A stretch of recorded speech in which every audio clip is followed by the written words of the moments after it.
So I want you to close your eyes for a second and just picture the historical landscape of pre-contact California.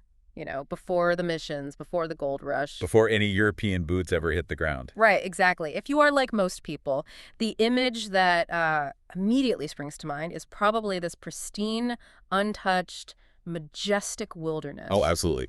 Rolling golden hills. Yeah, rolling hills, the silent, ancient redwood forests, and maybe like a few nomadic people just passing lightly through this otherwise empty, unblemished paradise. Right. An empty canvas. An empty canvas, yeah, just waiting for history to begin. It's a very romantic image. Hmm. And it is incredibly pervasive in how we are taught North American history. It really We're is. conditioned to view pre-contact landscapes as this wild, untouched thing, primarily because, it implies the land was just available. Just sitting there for the taking. But when you actually dive into the demographic and ecological reality of pre-contact native California, that pristine, empty canvas it shatters Completely completely. shatters. Yeah. The image of the untouched wilderness is essentially it's a historical hallucination. It absolutely is a hallucination because the territory we now call California was not a wilderness at all. Right. It was actually one of the most densely populated, heavily managed, and linguistically diverse regions in all of North America. Which is just wild to think about. And that is exactly the focal point of our deep dive today. Yeah. We are exploring the demographic and territorial history of native California. So starting from before European contact, navigating our way through the early periods of Spanish and Russian colonization. Which is a whole other fascinating element. Oh, totally. And going right up to the American takeover at the end of the Mexican-American War in 1848. And to do this, we are pulling from just a massive stack of sources today. We really are. We are analyzing official government and museum records, so that includes data from California State Parks, the Library of Congress, and the National Park Service's specific archives on Fort Ross. Which is great stuff. And we're also relying on foundational anthropological and demographic scholarship. Right. Specifically, we're looking at the contrasting works of the early 20th century anthropologist Alfred Kroeber. Who comes up a lot. He really does. Yeah. And the mid-century demographer Sherburne F. Cook. Plus, we have some just incredible linguistic data from the UC Berkeley Linguistics Archive. And, this is going to completely reframe how you think about borders and geography. Oh, the language data is mind-blowing. It really is. Because the mission of this deep dive is to understand the actual mechanics of a massive historical transformation. We're looking at how California went from a vibrant mosaic of hundreds of independent, thriving nations. Hundreds of them, yeah. To a map drawn specifically to exclude them. We want to show you why the Indian land of the later American period, the reservations, the rancherias you might read about or see today, was actually just the leftover margins of a fully claimed, already divided state. Right, because to comprehend how the land was ultimately taken, we first have to understand the precise mechanics of who was actually holding it and how they governed it. Exactly. And the very first step in doing that is discarding the word tribe, as we typically use it in an American historical context. Yeah, let's break that down for a classroom context, because I think it is so counterintuitive to what most of us learned. It really is. When we learn about Native American history in the eastern United States or the Great Plains, we are usually taught about massive, sprawling political confederacies. Right, the big alliances. Yeah, you picture the Haudenosaunee, right, the Iroquois Confederacy, which controlled this massive territorial footprint spanning multiple modern states, and they were governed by a centralized council. Right, or you think of the expansive Sioux nations out on the plains. Exactly. But California operated on a completely different political model, didn't it? Completely different, yeah.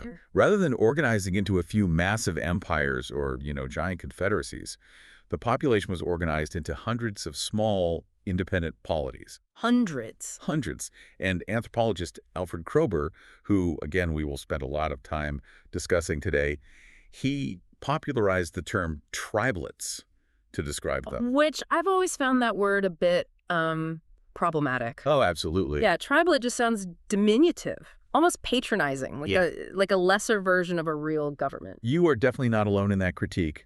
Many modern scholars actually prefer terms like village communities or independent nations. Independent nations feels much more accurate. It does.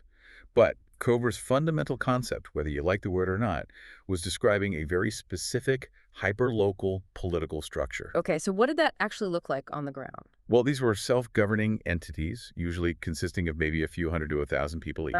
And they were organized around a principal permanent village with several smaller seasonal satellite settlements kind of branching out from it. So if you were, looking at a map of this in a classroom, I would tell you to imagine take the entire political complexity of Europe with all its different sovereign countries, distinct borders, separate governments, Right. and compressing that massive level of geopolitical density just into the state of California.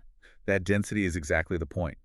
I mean, this structure meant extreme local autonomy. Wow. Each of these hundreds of village communities possessed absolute sovereignty over its own specific, clearly defined territory. So they weren't answering to some higher king or council somewhere else. Not at all. They managed their own local resources, they negotiated their own complex diplomacy, they forged trade agreements, and they fought their own highly localized conflicts. So a leader in a coastal village would have, what, zero political authority over an inland village 20 miles away? Zero. Absolutely none. They were separate nations. Which perfectly sets up what I think is, honestly, the most staggering single piece of data in our sources today. The linguistic mosaic. The linguistic mosaic, yes. According to the UC Berkeley Linguistics Archive, between 60 and 90 distinct languages were spoken in California before European contact. It's just an incredible number. And we aren't talking about dialects here, right?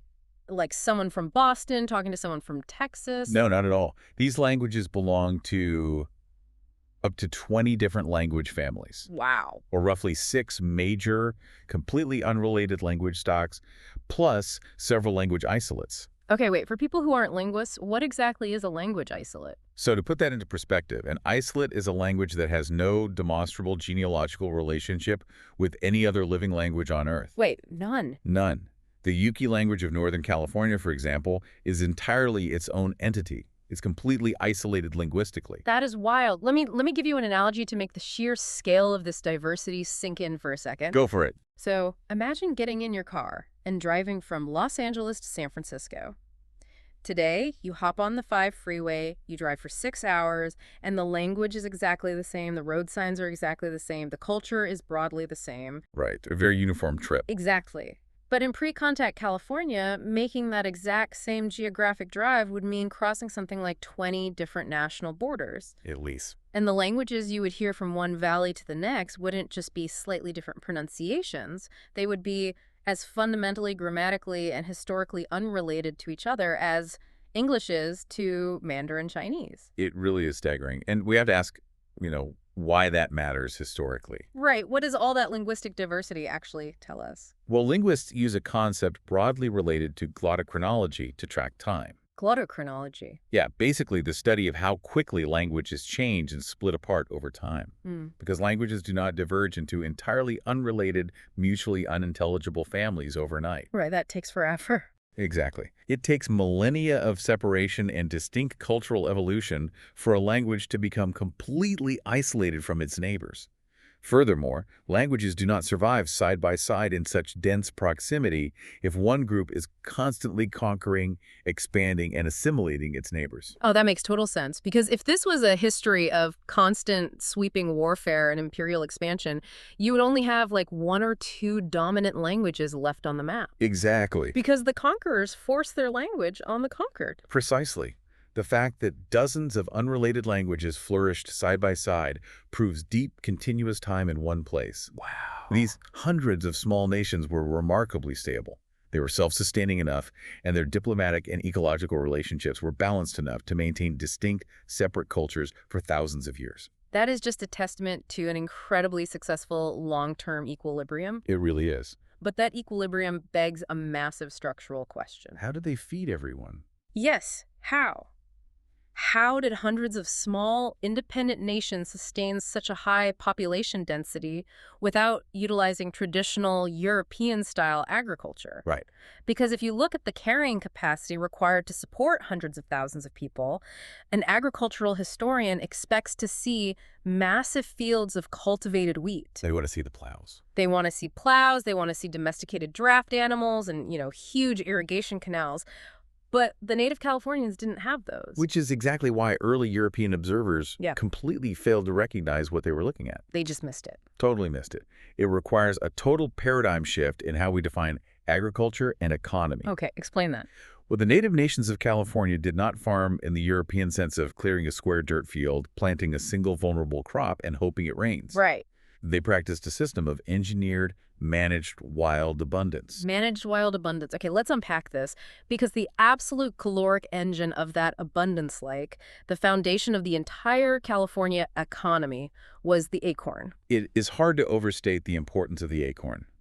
I mean, it was the carbohydrate base that allowed for dense, settled, permanent populations in California. Right. It functioned exactly the way staple grains like wheat or barley functioned in Europe, or, rice functioned in Asia. But you can't just pick an acorn off an oak tree and eat it. Oh, absolutely not. I mean, I've tried it when I was a kid. It is incredibly bitter. And frankly, if you eat enough of them raw, you will get very sick. Yeah, you will. Raw acorns are packed with tannic acid. Tannic acid, right. From a biological perspective, tannins are polyphenols that bind to and precipitate proteins.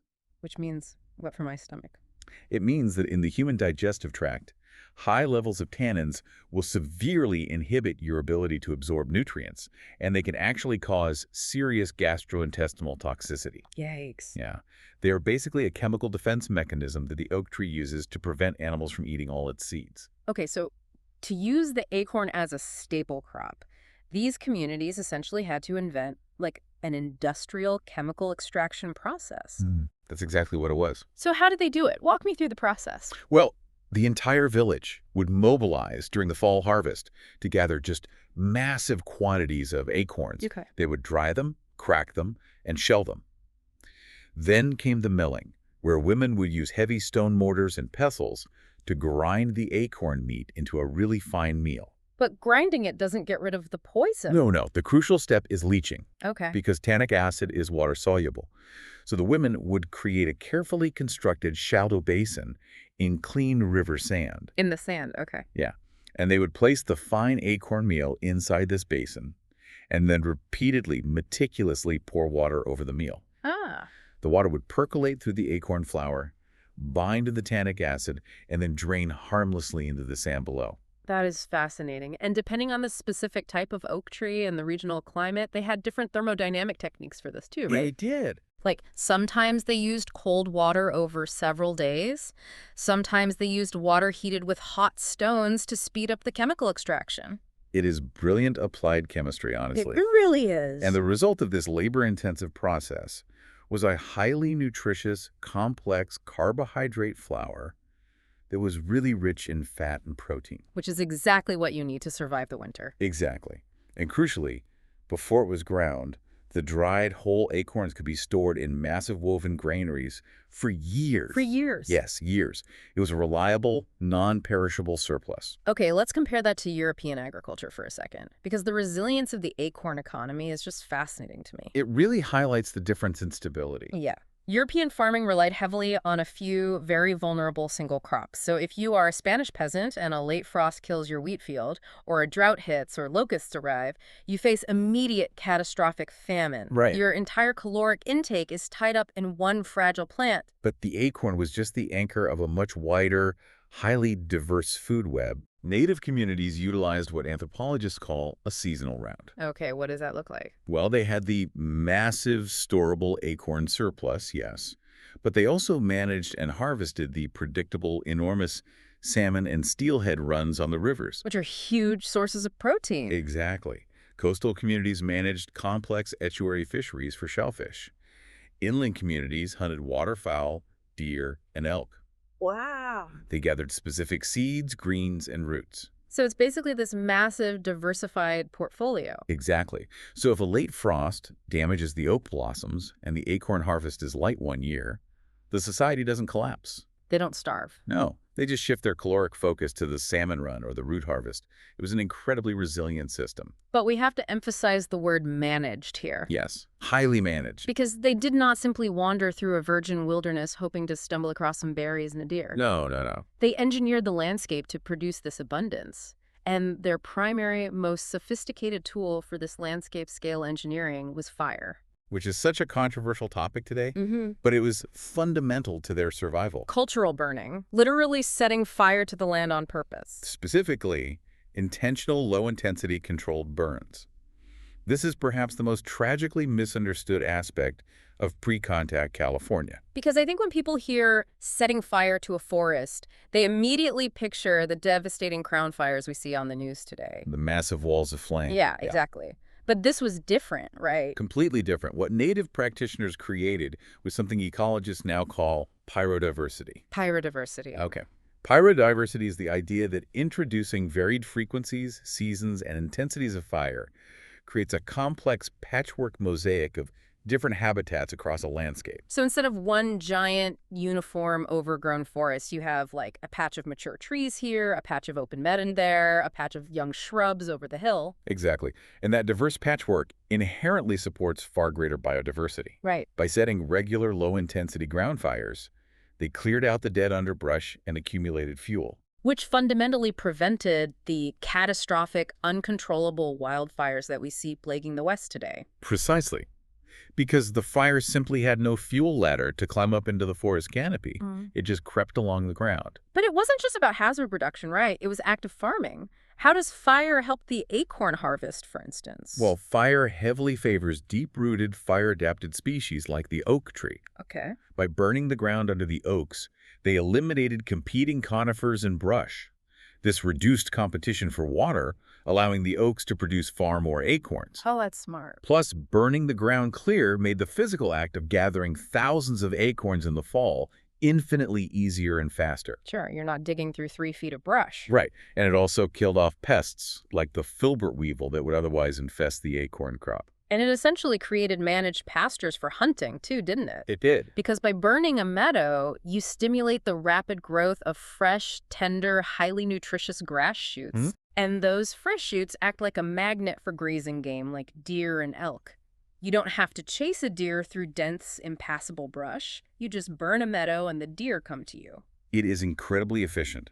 It also directly tied into their manufacturing sector. How so? Controlled burns promoted the growth of extremely specific straight shoots from shrubs like willow, hazel, and redbud. Okay. Without regular fire, these plants grow tangled and crooked.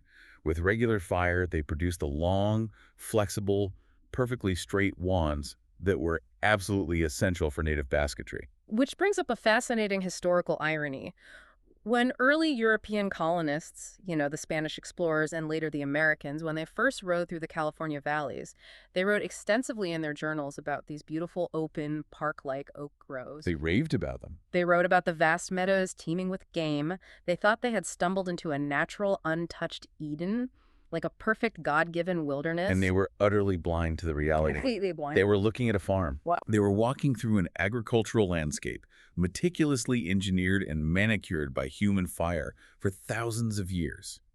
But because it didn't have square fences and plowed furrows, they simply lacked the cultural vocabulary to recognize it as human infrastructure.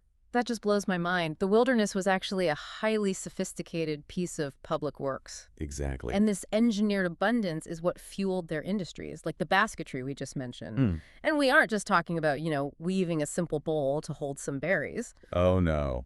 Native Californian basketry is widely considered some of the finest in human history. We are talking about world-class, finely coiled technology. Yes. It served as both their daily utilitarian technology and their highest form of artistic expression. Because they didn't really use pottery, right? Right. They didn't use fired clay pottery, so baskets had to serve every conceivable function.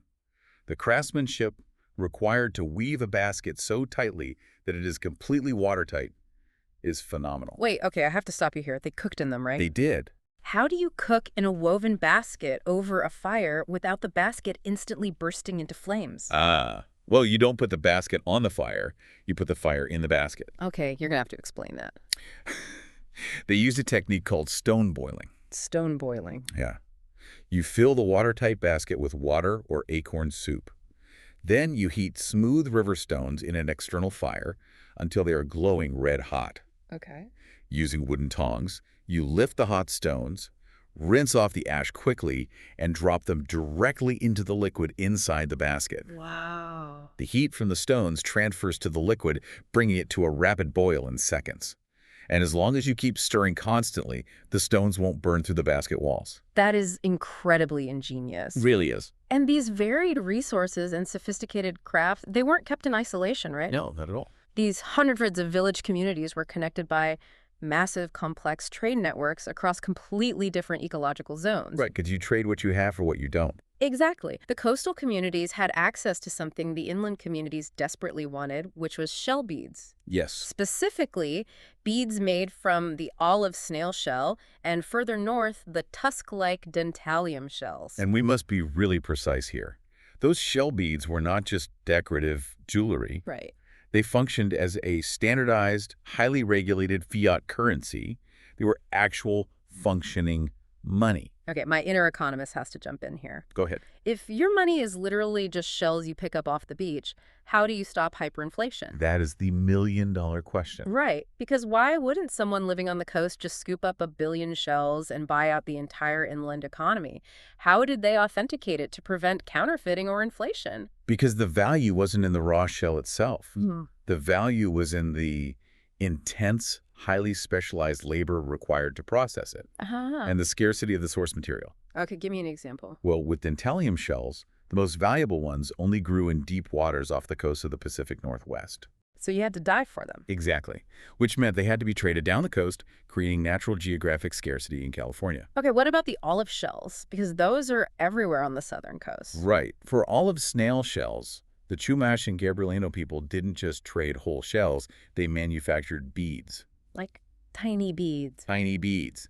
They used specialized microdrills made of chert to bore a perfectly centered hole in a tiny fragment of shell. Then they strung hundreds of them together and ground the edges perfectly smooth against a stone slab until all the beads were uniform. That sounds incredibly tedious. It took an immense amount of time and specialized skill to produce a single strand of standardized shell money. So the labor bottleneck inherently controlled the money supply and prevented inflation. So a coastal trader would take a regulated string of shell money, travel inland, and buy things they couldn't get on the coast, like obsidian from the volcanic regions of the Sierras for making razor-sharp arrowheads, or specific inland animal pelts. You had a highly monetized, interconnected economy stretching across these dozens of different language borders. Which brings us to a crucial pivot point in our deep dive today. Right. Because knowing how richly this land was managed, knowing how deeply interconnected these hundreds of sovereign nations were, brings us to a massive, defining historical controversy. The numbers. Just how many people actually lived in this engineered abundance before the first European ship arrived? This is one of the most intense disputes in California historical anthropology. Let's get into it. Our sources present us with two heavily debated foundational figures, Alfred Kroeber and Sherburne F. Cook. So let's start with Alfred Kroeber. He was working in the early 20th century, and he produced what became the standard, highly influential, yet extremely low estimate. Very low. Kroeber estimated the pre-contact native population of California at roughly 133,000 people. And for decades, 133,000 was the textbook number. That was the consensus. But then, starting in the 1940s and 50s, demographer Sherburne F. Cook entered the chat. And shook everything up. And completely upends Kroeber's work, providing a dramatic upward revision. He eventually estimates the pre-contact population at roughly 310,000 people. That is more than double. It's a massive shift. Wait, hold on. I have to play devil's advocate here for a second. If those extra 200,000 people aren't documented in the written Spanish mission records, isn't Cook just guessing? That's a fair question. How can a modern demographer essentially invent a massive population out of thin air and be taken seriously by the scientific community? And that is the exact question Kroeber's defenders asked. But Cook wasn't inventing people. He was changing the scientific methodology used to look for them. Okay. Let me use an analogy to try and explain the difference in their methods. Please do. It is like a massive, multi-level theater burned to the ground. Okay, theater fire.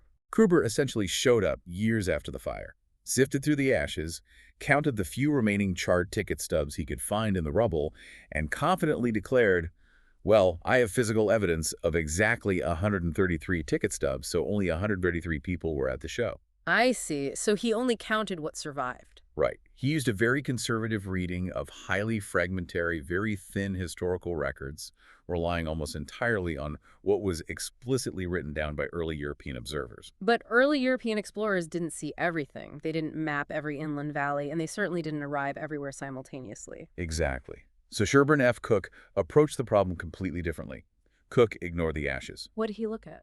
Instead, he went to the metaphorical city hall, pulled the original architectural blueprints, calculated the square footage, analyzed the fire codes, looked at the structural seating capacity of the building, and said, no, this building was physically designed to hold 310 people, and all the environmental evidence suggests it was a sold-out show. That is a great analogy. So Cook used math and ecology, not just written diaries. Yes.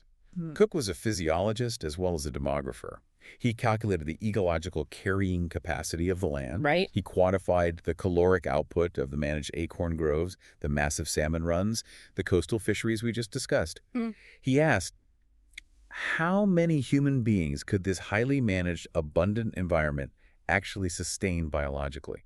But if the land could support 310,000 people, why didn't the Spanish write down 310,000 people when they started exploring? Where did the missing people go? Disease. Ah, This is the cornerstone of Cook's methodology. Cook calculated how much disease had already decimated the populations before anyone started counting. wow. In epidemiology, we know that novel pathogens introduced by Europeans, like smallpox, measles, and influenza, travel vastly faster than European explorers do. Because of those interconnected trade networks we just talked about. Precisely.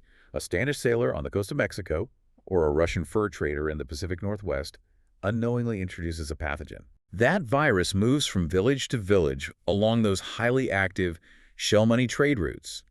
It can wipe out 50% to 80% of an inland village's population years, sometimes decades, before a Spanish friar ever physically sets foot in that territory to take a census. So by the time the colonizers arrived to write down the population, they were essentially doing a census of the apocalypse. That is exactly what they were doing. They were counting the survivors of a continent-wide pandemic. Kroeber was counting a population that had already survived an unseen biological catastrophe and assuming that battered remnant was the baseline. Cook recognized that to find the true pre-contact baseline, you had to mathematically account for that unrecorded early mortality. So why do these numbers matter so much? I mean, why spend so much academic energy debating 133,000 versus 310,000? Because the historical stakes of this dispute are monumental. Okay. The scale of the tragedy depends entirely on the size of what was originally there. If you accept a low estimate, you implicitly minimize the scale, complexity, and success of the civilization that existed. Right. And consequently, you minimize the sheer mathematical scale of the devastation caused by colonization. It is a form of passive historical erasure. That makes total sense. And modern scholarship heavily favors Cook's higher end. The general consensus today is at least 300,000, acknowledging that the exact figure remains, forever unknowable. Right. But the sheer scale of life here was massive. And that scale makes the ensuing collision all the more profound. Because what happens when an unstoppable, totally alien imperial system crashes into these thousands of small, stable, deeply rooted nations? We hit the year 1769, the beginning of the end of that equilibrium. Yeah. The Spanish Portola expedition comes marching up the coast from Mexico, and with them is the Franciscan friar Junipero Serra.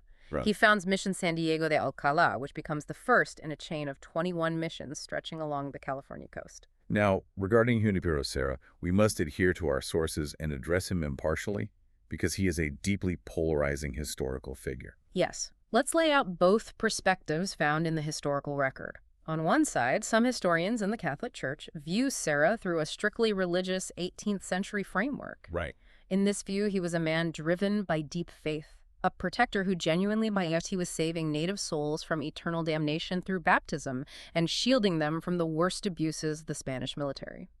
The Church validated this perspective by canonizing him as a saint in 2015. Conversely, many Native communities today, alongside numerous secular historians, condemn Serra as the willing architect of a fundamentally coercive carceral system that physically and culturally devastated the very people it claimed to save. Right. They point not to his internal religious motivations, but to the measurable, catastrophic demographic outcomes of his policies as evidence of systemic destruction. We aren't here to judge his soul, but we are here to analyze the mechanics of the system he built. And the foundational policy of that system was a concept called congregation. Congregation. was the deliberate, state-sponsored policy of gathering Native people away from their scattered ancestral village communities and concentrating them inside the physical confines of the missions as baptized neophytes. And gathering is a very polite word. Very polite. How did they actually get these independent people to leave their ancestral homes and walk into a mission? It was achieved through a combination of intense ecological pressure, psychological coercion, and military force. Okay, break down the ecological pressure part. As the Spanish brought in massive herds of cattle and sheep, those invasive animals devoured the native grasses and trampled the oak groves. Oh, wow. The Spanish also outlawed the native practice of controlled burning. Which we just learned was essential. Exactly. Within a generation, the ecological foundation of the acorn and seed economy began to collapse. They were starving. Facing starvation, many native people felt they had no choice but to enter the mission simply to survive. And once the system was established, Spanish soldiers actively raided remaining independent villages to forcibly capture converts or retrieve runaways. And the contrast in the micro-level daily life is incredibly jarring. Think about the life we described in the first half of this deep dive. Right, the autonomy. The absolute political autonomy of the village. The seasonal rounds, moving freely from the coast to the foothills based on the time of year. Under congregation, all of that was eradicated. Completely gone. Once baptized, a neophyte was legally bound to the mission. You were generally not allowed to leave the mission grounds without explicit written permission from the priest. Wow. The diverse seasonal diet was replaced by a monotonous, rigid agricultural routine of wheat and beef. The rhythm of the seasons was replaced by the tyranny of the mission bell, which dictated when you woke, when you prayed, when you ate, and when you worked. And the work was brutal. The autonomy of managing your own village's resources was replaced by compulsory forced labor in the mission's massive wheat fields, its cattle herds, and its adobe-making workshops. Right. The economic engine of the Spanish Empire in California ran entirely on uncompensated native sweat. And the biological toll of this sudden massive shift was catastrophic. Let's look at the lethal ledger. The stark, horrifying math recorded by the Franciscan friars in their own mission registers. The numbers are grim. By the end of 1832, across the entire mission system, the records show roughly 87,787 native baptisms against 63,789 deaths. It is the ledger of a demographic disaster. Yeah. When your death rate is hovering near 75% of your baptism rate over a 60-year period, your society is collapsing.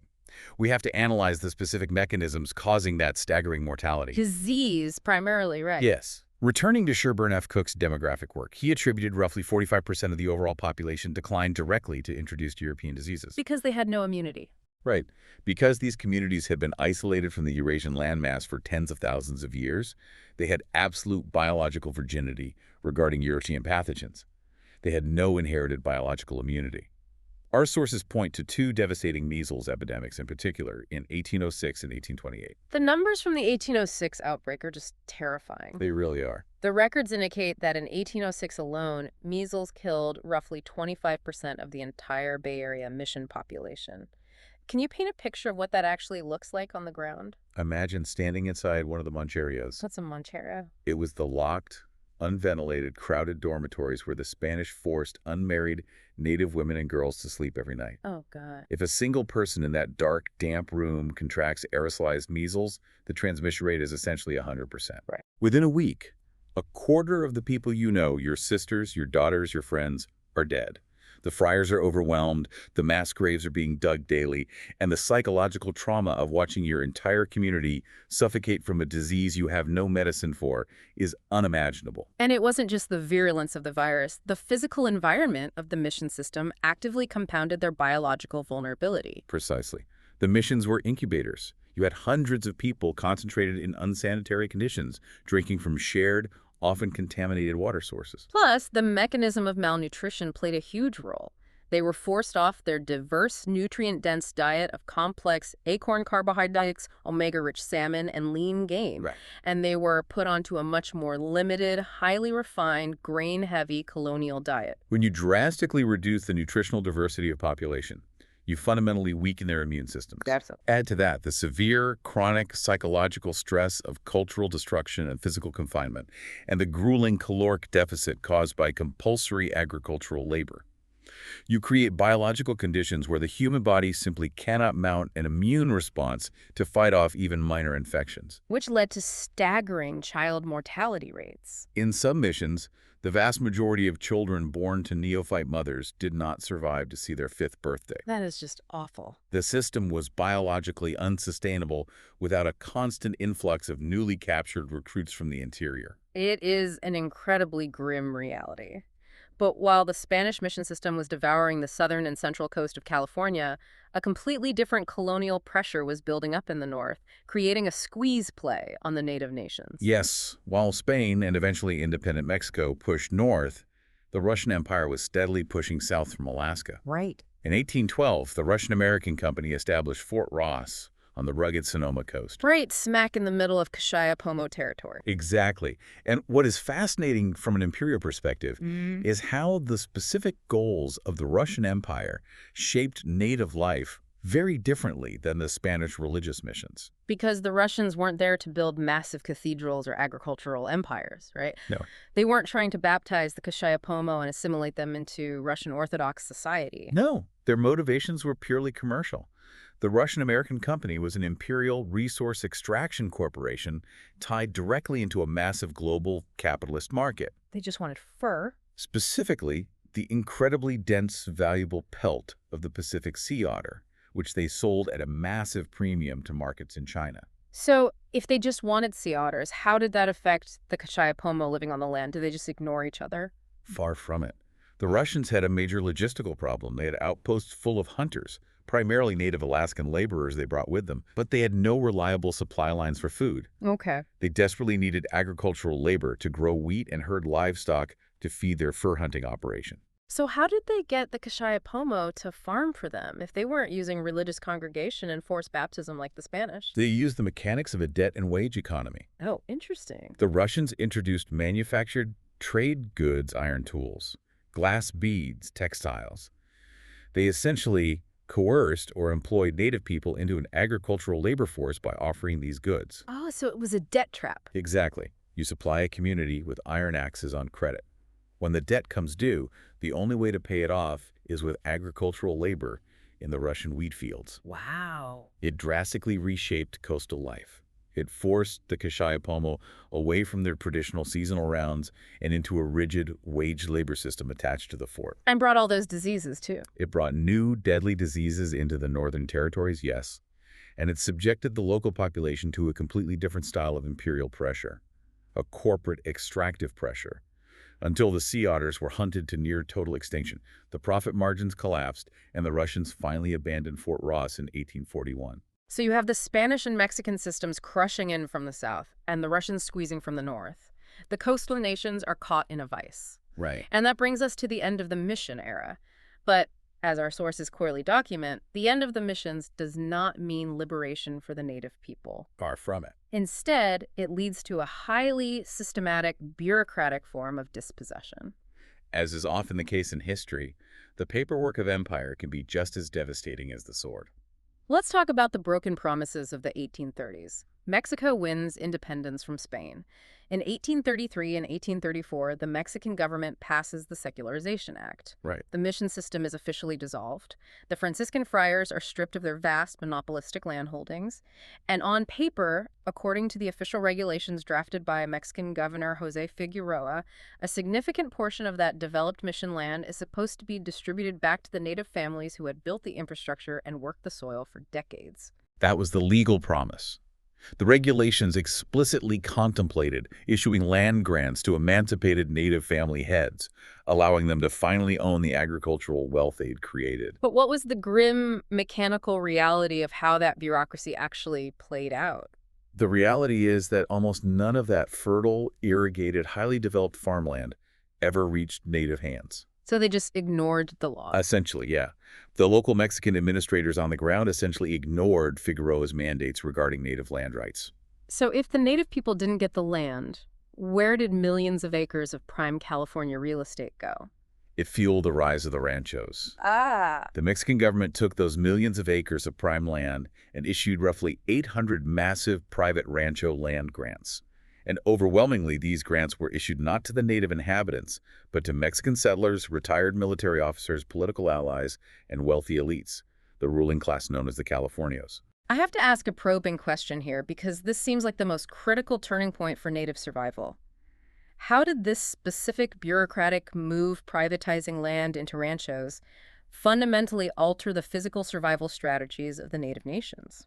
To understand the impact, you have to connect this back to everything we discussed in the first half of this deep dive. Okay. Think about the acorn economy, the rich salmon runs, the coastal estuaries, the meadows maintained by controlled burning, where geographically does all that biological abundance happen? It happens in the well-watered coastal strips and the highly fertile flat interior valleys. Exactly. That is the ecological heart of California. And that is precisely the land that the Mexican government just surveyed, privatized, and handed over to the Californios. Yeah.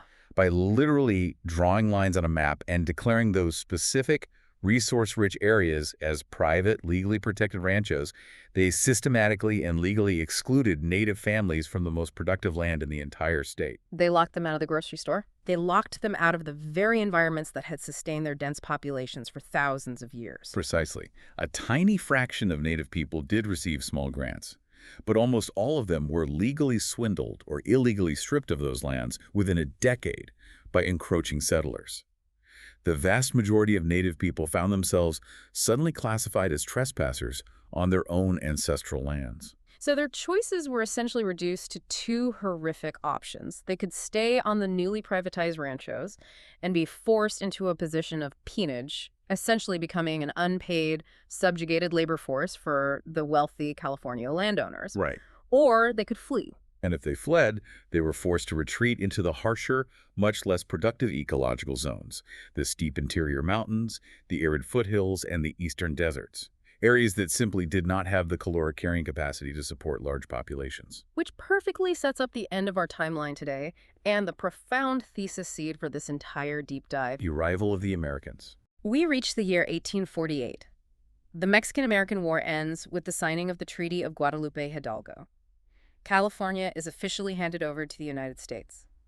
Gold is about to be discovered at Sutter's Mill, and a tidal wave of American settlers is about to pour over the Sierra Nevadas. Let's synthesize the demographic reality of the native population at this exact precarious moment in 1848. Okay. The native population, which we know from Shipper F. Cook's rigorous demographic analysis was at least 300,000 prior to contact, has completely collapsed to roughly 150,000. Half the population is gone. It has been halved by 70 years of introduced epidemic disease, the lethal environment of the Mission Labor system, and systematic territorial displacement. They are numerically decimated and ecologically marginalized. And here is the central, tragic truth of everything we have unpacked today. Because the Californios had already legally monopolized the fertile valleys with their massive ranchos, the native communities had absolutely no geographic or economic buffer left to absorb the shock of the incoming Americans. The historical slate the Americans inherited was not blank. Not at all. By the time the United States government arrives to stake its claim in 1848, the absolute best land in the state is already completely taken. Yes. The coast and the fertile valleys are legally bound up in massive private Mexican ranchers, which, crucially, the U.S. government largely agrees to recognize and protect under the treaty. This completely reframes the map. Exactly. The long, tragic history of American Indian land in California, the grueling story of the tiny, isolated reservations and the remote rancherias that emerged in the late 19th and 20th centuries, that story does not start with the Americans dividing up a virgin wilderness from scratch. No, it doesn't. It starts with native nations already being forced into the leftovers. They were pushed into the dry margins, the rocky hills, the remote canyons, the places no one else wanted, because the agricultural, ecological heart of their homeland had already been stolen, privatized, and legally fortified by the previous two empires. It is a profound realization. Yeah. The American period begins on a geopolitical board that is already violently, irrevocably tilted against the native population. Yeah. It really is a paradigm-shifting way to look at the map of the West. And before we wrap up this deep dive, I want to leave you with a lingering, provocative thought that builds on everything we've explored today. Okay. We spent a lot of time discussing how the pre-contact California landscape, the very landscape that early European settlers viewed as a wild, untamed, perfect frontier, was actually A carefully engineered, brilliantly balanced ecosystem maintained by continuous, intentional native burning. The managed abundance, the Right. biodiversity. Exactly. So look around today. Look at the devastating, apocalyptic, catastrophic wildfires that sweep across California year after year, destroying entire towns, choking the air with smoke, and incinerating millions of acres of overgrown, unmanaged forest. This is devastating. If the original healthy state of this land was a meticulously managed garden, maintained by regular, intentional, low-intensity fire, what does our modern failure to understand, respect, and replicate that indigenous stewardship say about the environmental crises we face right now? That's a great question. For over a century, modern governments criminalized the very native burning practices that kept the ecosystem balanced, all because we stubbornly, arrogantly believed the myth of the untouched wilderness. We thought we were protecting nature, but we actually traded vital biodiversity for a continent-sized tinderbox. We truly did. We ignored the architects of the landscape, and we are paying the price for that ignorance today. Thank you so much for joining us on this deep dive. Keep asking hard questions, keep looking past the easy, comfortable narratives, and always keep challenging the simple histories you've been taught. Because as we saw today, the wilderness is almost never what it seems.